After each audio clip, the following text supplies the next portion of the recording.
Pemirsa, acara pernikahan di Sragen, Jawa Tengah menjadi petaka satu keluarga. Ayah, ibu, dan pengantin perempuan meninggal karena COVID-19. Menurut Pemkab Sragen, acara resepsi nikah itu menjadi klaster baru corona di Sragen. Keluarga yang meninggal karena COVID-19 dimakamkan dengan prosedur penanganan COVID-19. Awal peristiwa pilu terjadi sejak pernikahan yang dihadiri ratusan orang pada 24 Oktober 2020 lalu. 2 hari setelah acara, pengantin berinisial LD yang berusia 28 tahun sesak napas saat mengunduh mantu di Kabupaten Wonogiri. Tidak lama dirawat, akhirnya LD meninggal dunia. Sehari kemudian ibunya tutup usia, lalu beberapa hari kemudian sang ayah yang berusia 60 tahun meninggal dunia dengan status positif virus corona.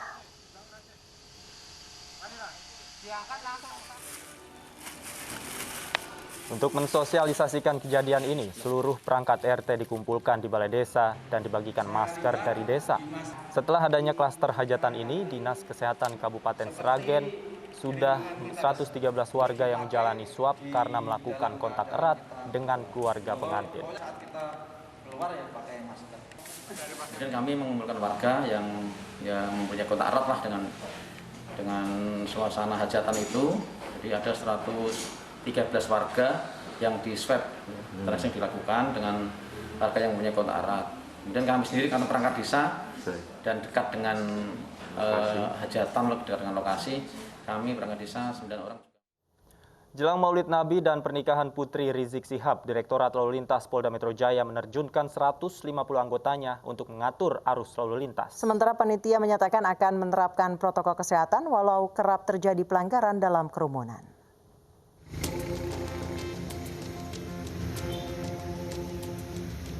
Acara peringatan Maulid Nabi Muhammad dan pernikahan Putri Rizik Syihab akan digelar malam nanti di kawasan Petamburan, Jakarta Pusat. Polisi menyiapkan rekayasa lalu lintas agar tidak menimbulkan kemacetan. Untuk pengalihan arus dan lain sebagainya itu sifatnya situasional. Kita lihat situasi di lapangan saat ini, ya situasi masih normal. Kita lakukan pengaturan seperti biasa.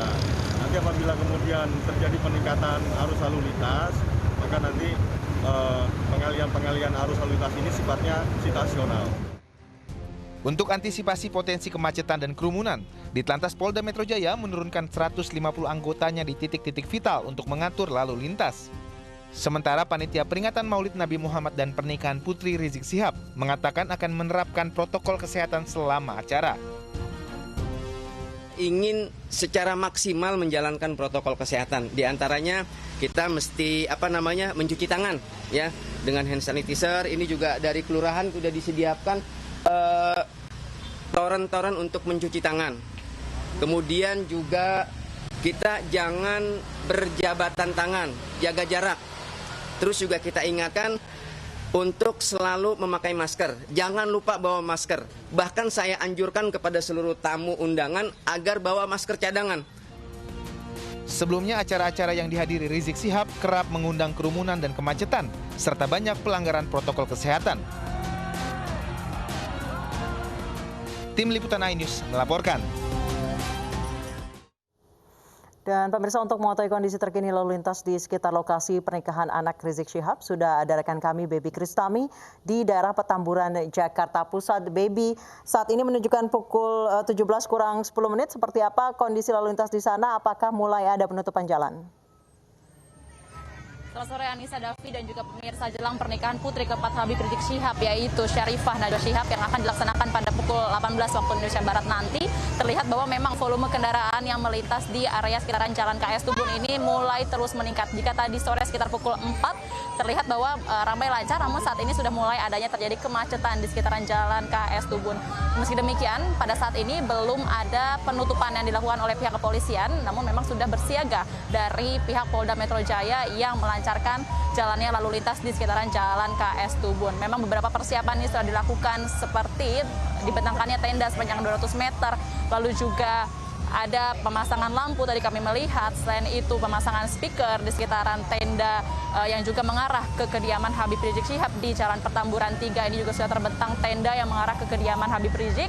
Selain itu juga pihak kepolisian terlihat di layar kaca Anda ini sedang mengamankan jalannya lalu lintas di sekitaran Jalan KS Tubun. Tadi kami juga mengkonfirmasi memang hingga kini belum ada dilakukan penutupan jalan khususnya Jalan KS Tubun yang ini merupakan jalan utama untuk ke arah kediaman Habib Rizik Syihab di Jalan Petamburan 3, Jakarta Pusat. Namun nantinya jika Jalan KS Tubun ini ditutup, maka akan ada pengalihan lalu lintas ke arah Jalan Selipi, di mana sudah bersiaga di sana juga petugas dan juga pihak kepolisian dari Polda Metro Jaya. Tak hanya Polda Metro Jaya, kepolisian ini juga dibantu oleh organisasi setempat, yaitu Markas Kecamatan Grogol Petamburan yang menamakan dirinya Macan Laskar Pembela Islam untuk juga membantu pihak kepolisian mengamankan dan juga melancarkan lalu lintas di Jalan KS Tubun serta Jalan Petamburan 3 yang mengarah ke kediaman Habib Rizik Syihab. Diprediksi juga sampai dengan pada maghrib nanti di atas pukul 18 waktu Indonesia Barat akan terus bertambah jemaah yang hadir di kediaman Habib Rizik Syihab untuk merayakan pernikahan putri keempatnya yang dimana juga bertepatan dengan Maulid Nabi Muhammad pada hari ini. Selain itu juga pedagang sudah mulai terlihat menjajakan dagangannya di sekitaran Jalan KS Tubun, di mana kebanyakan dari mereka ini datang dari luar Jakarta dan juga berjualan pakaian muslim, sajadah, peci, dan lainnya. Bahkan juga banyak makanan di tempat ini. Untuk protokol kesehatan ini juga masih diabaikan seperti tidak menjaga jarak dan juga tidak memakai masker secara tepat, namun sudah diperingatkan oleh bahkan Pemprov DKI Jakarta untuk para jemaah yang hadir nantinya di kediaman Habib Rizik untuk tetap menjaga jarak aman, lalu juga disediakan penyemprotan disinfektan juga di dalam. Selain itu juga terus diingatkan untuk tetap memakai masker selama jalannya acara. Kembali ke Anda, Davi Anissa. Ya, terlihat semakin sore semakin ramai di wilayah Jalan KS Tubun. Terima kasih Baby Kristami atas laporan Anda langsung dari kawasan KS Tubun, Petamburan, Jakarta Pusat. Pemirsa, sejak Rizik Syihab tiba di Indonesia, kerumunan massa terjadi beberapa kali. Padahal kerumunan rawan penularan COVID-19 di tengah pandemi yang belum berakhir.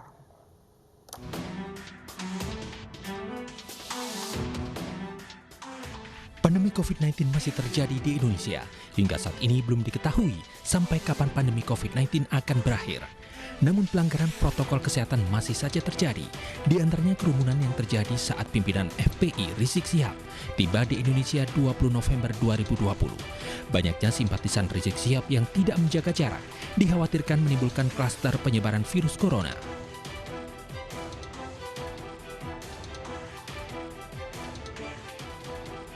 Kerumunan tidak hanya terjadi saat Rizik Syihab tiba di Bandara Soekarno-Hatta, Banten. Kerumunan juga terjadi saat Rizik Syihab datang ke Bogor, Jawa Barat, 13 November 2020. Pimpinan FPI Rizik Syihab tiba di Bogor, Jawa Barat untuk mengunjungi pondok pesantren yang dibinanya di kawasan Mega Bendung, Bogor, Jawa Barat. Dan kita sudah minta juga semua organ, ormas, termasuk majelis taklim dan lain sebagainya, kalau melaksanakan kegiatan, termasuk kegiatan maulid yang sekarang sedang berlangsung dalam beberapa bulan, bahkan beberapa minggu dalam bulan ke depan ini, untuk tentu juga memperhatikan protokol kesehatan. Kita himbau, kita minta untuk tidak menghadirkan jamaahnya. Banyaknya simpatisan Rizik Syihab yang memenuhi jalan sehingga membuat kerumunan dikhawatirkan membuat klaster baru penularan COVID-19. Selain sulit menjaga jarak, penularan COVID-19 sangat mungkin terjadi jika orang yang berada di kerumunan tidak menggunakan masker dengan benar. Tim Liputan iNews melaporkan.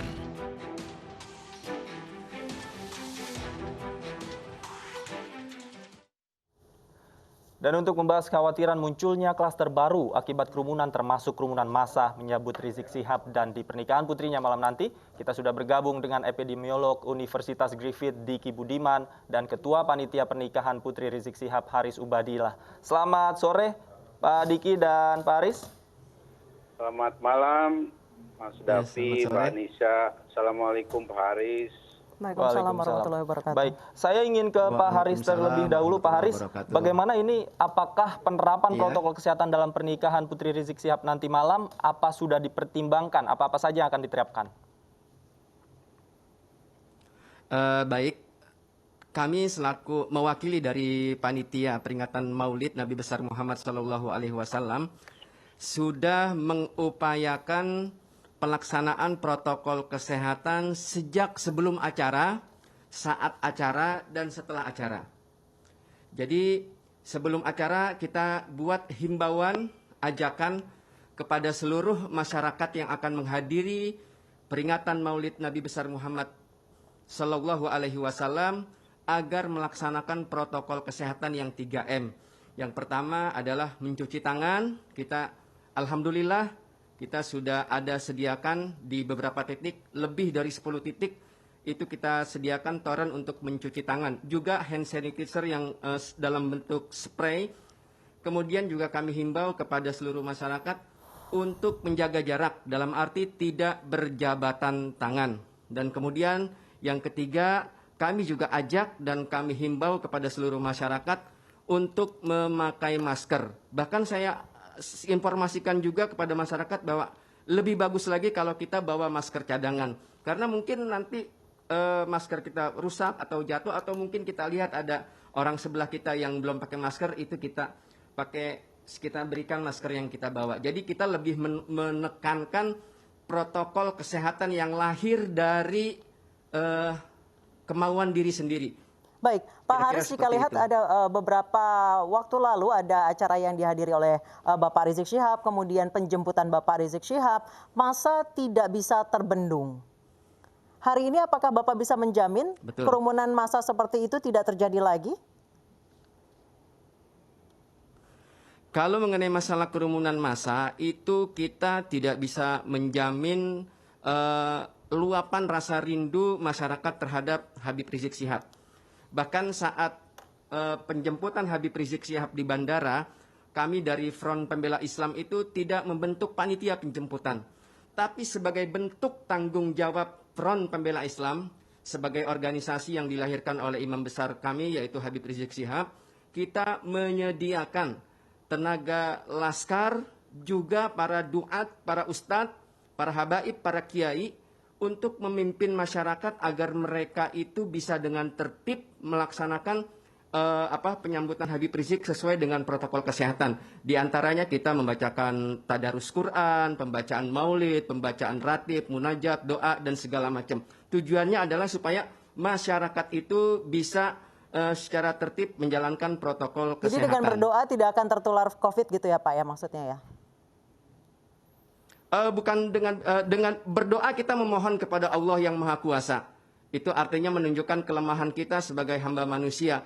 Tapi dengan doa yang dipimpin, doa yang teratur, doa yang terorganisir, itu akan membuat masyarakat yang semua rata-rata pencinta atau yang rindu dengan Habib Rizik itu adalah masyarakat yang biasa berzikir. Jadi mereka begitu diajak berzikir, mereka akan lebih tertib dengan sendirinya. Kira-kira seperti itu. Makanya kita siapkan tenaga ustadz, tenaga kiai, habaib untuk memimpin Pak Haris, acara Anda doa tersebut. bertanggung jawab atas acara hari ini, yaitu pernikahan putri dari Bapak Rizik Syihab dan juga acara Maulid Nabi, dan tentunya mengundang banyak umat dari Front Pembela Islam. Berapa pasukan yang Anda siapkan untuk memperhatikan protokol kesehatan bagi masyarakat yang datang dan berkerumun di sana? Kurang lebih kita persiapkan antara 500 sampai 1.000.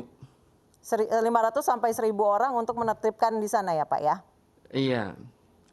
Jadi kita nanti, tadi pagi kita juga sudah berkoordinasi dengan Kasat Lantas Bapak Purwanta, terus juga dari Dinas Perhubungan itu Bapak Roni. Pagi-pagi itu sekitar jam 7 kita juga bersyukur sekali karena aparat dengan sigap membantu kami, karena memang ini adalah satu fenomena di mana masyarakat yang rindu dengan Habib Rizik Syihab, mereka ingin bertemu dengan Habib Rizik Syihab, itu kita arahkan supaya kerinduan tersebut tidak melupakan protokol kesehatan. Makanya berkali-kali kami himbau. Kami bukan cuma himbauan secara share lewat video atau lewat meme-meme, tapi kita juga tempel di acara itu. Jangan lupa pakai masker. Kalau misalnya Anda sayang dengan imam besar, pakai masker Anda. Kenapa tidak dibuat secara online saja Pak acaranya? Bukankah akan lebih menjaga protokol kesehatan? Dibuat secara online itu kayaknya juga nggak mungkin. Kalau dibuat online itu karena jangankan nggak dibuat acara. Nggak ada acara aja itu dari hari kemarin itu tamu yang datang ke rumah Habib Rizik itu Masya Allah begitu banyak, luar biasa. Jadi termasuk penjemputan acara Habib Rizik itu juga itu lebih masyarakat lebih banyak kepada ungkapan kerinduan kepada Habib Rizik. Kira-kira seperti itu. Makanya kalau menurut saya pribadi, ini anggap aja latihan pilkada. Jadi kalau menurut pendapat saya pribadi ya, anggap saja ini latihan pilkada. Karena pilkada kan mencoblos di bilik satu persatu, Pak, tidak berkerumun. Lebih banyak. Ya, tapi ya kita sama-sama tahu kan, beberapa waktu lalu kampanye juga begitu banyak melibatkan massa. Ini ya kita latihan lah. Jadi memberi contoh yang sebenarnya salah ya, Pak ya? Kenapa? Contoh yang salah namun diikuti gitu ya Pak ya? Apa gimana? Enggak, ini begini, apa namanya? Kita bukan memberi contoh yang salah, ya. Kita panitia di sini menghimbau, ya. Tadi saya katakan bahwasanya bentuk kerinduan kita ke Habib Rizik Syihab dalam rangka menghadiri undangan peringatan Maulid tersebut. Kita juga ingatkan kepada masyarakat untuk sama-sama kita menjaga protokol kesehatan. Baik. Jadi ini yang kita tekankan. Karena meskipun antara acara Maulid dan juga Pilkada yang melaksanakan protokol kesehatan.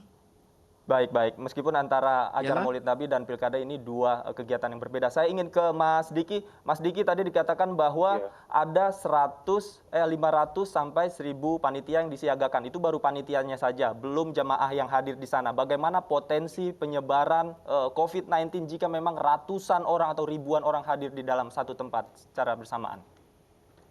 Jadi untuk difahami bahwa apapun itu ya, saya tidak melihat jenis kegiatannya, tetapi setiap keramaian, mau pilkada, mau aktivitas keagamaan dalam situasi pandemi yang belum terkendali seperti ini, ya, adalah sangat satu yang sangat rasional dan mengikuti hukum biologi yang diciptakan untuk virus ini, ya, karena virus ini taatnya pada hukum biologi yang diciptakan untuk dia. Ya. Dan kita sebagai manusia tidak ada jalan lain untuk mencegah terjadinya potensi, kalau keramaian namanya super spreading event, ya, dan di mana dalam setiap keramaian itu selalu ada 1 sampai beberapa orang yang membawa virus, jauh lebih banyak virusnya, sehingga dia menularkan tuh nggak cuma 1-2 orang, dia bebelasan orang. Dan itu terjadi, dan di Indonesia sudah terjadi ketika di Maret lalu, misalnya jamaah tablik, ya, yang di Goa, kemudian juga yang gereja GBI.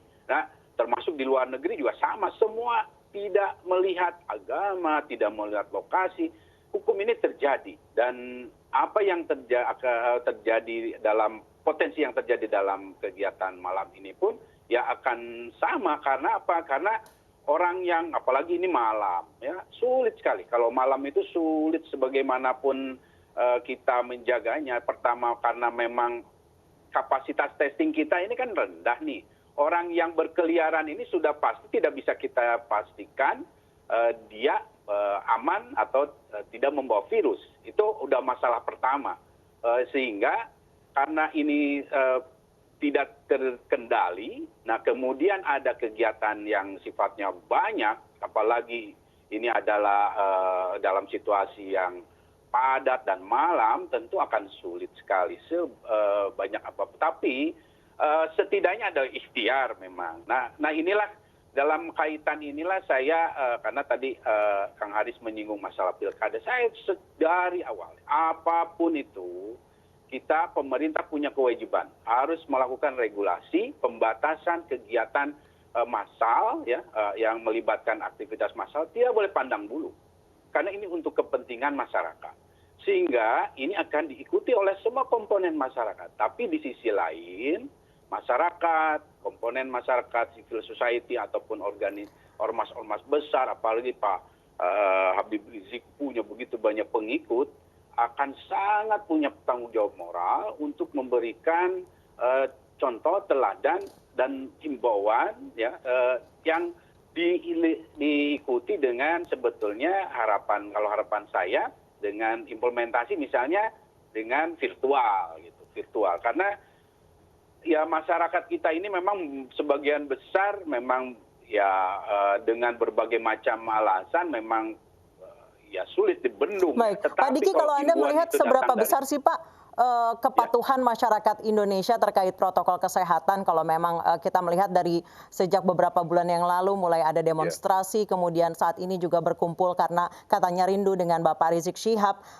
Sejauh ini memang ada imbauan pakai masker, tapi yang kami lihat di lapangan adalah yang dimaskerin justru dagu dan leher, bukan mulut dan hidung. Itu yang sering terjadi di Indonesia. Bapak melihatnya seperti apa? Ya Mbak Anissa, memang ini jadi menumpuk ya. Pertama, kita sudah lebih dari 7 bulan mengalami pandemi ini, ada kejenuhan. Kemudian juga dari awal kita mendapat sebagian masyarakat kita menerima dan tetap menganggap ada beberapa informasi yang salah, infodemik itu di awal. Dan kemudian juga belum optimalnya strategi komunikasi risiko terkait masalah 3M ini dari berbagai level. Nah, ini akhirnya menjadi satu muara di mana ya kita bisa lihat, dan sayang saya tidak mendapat angka persentase, tapi kalau kita melihat dari sisi kalau misalnya vaksin saja kurang dari 50% tuh untuk kesediaan. Kemudian kalau dari sisi cuci tangan pun dari Kemkes, tapi itu di daerah timur ya, itu juga belum angka yang menggembirakan. Nah, namun sekali lagi apapun itu, ini adalah tanggung jawab bersama, dan saya berharap sekali para tokoh, para dai, ya termasuk lintas agama ya, semua ini memberikan satu keteladanan. Baik. Ya. Karena kita ini dalam situasi yang masyarakat jenuh ini perlu panutan. Perlu contoh, perlu keteladanan. Baik, butuh teladan ya. Saya kembali ke Pak Haris. Anda sebagai tokoh publik, Pak Haris, termasuk Bapak Rizik Syihab adalah tokoh publik yang luar biasa dikagumi. Anda punya tanggung jawab moral untuk menjadi teladan dan mengimbau masyarakat. Sejauh ini tanggung jawab yang Anda lakukan apa, Pak? Ya, selama ini yang kita lakukan adalah bahwa kita menekankan kepada panitia untuk memakai masker, untuk cuci tangan, kemudian juga untuk tidak berjabat tangan. Kira-kira seperti itu. Bahkan kami tidak bosan-bosan dan tidak pernah merasa lelah untuk menghimbau dan mengingatkan. Anda bisa jamin bahwa acara yang terselenggara hari ini tidak menjadi mega cluster, Pak? Kalau mengenai masalah jaminan itu adalah kuasa Allah yang Maha Kuasa. Tapi usaha maksimal itu harus kita lakukan. Kira-kira seperti itu. Baik, terima kasih Pak Haris Ubaidillah dan Pak Diki Budiman telah bergabung bersama kami di iNews Sore. Pemirsa, polisi menggelar rekonstruksi penganiayaan prajurit TNI oleh rombongan Moge di Bukit Tinggi, Sumatera Barat. Informasi selengkapnya akan kami hadirkan usai jeda.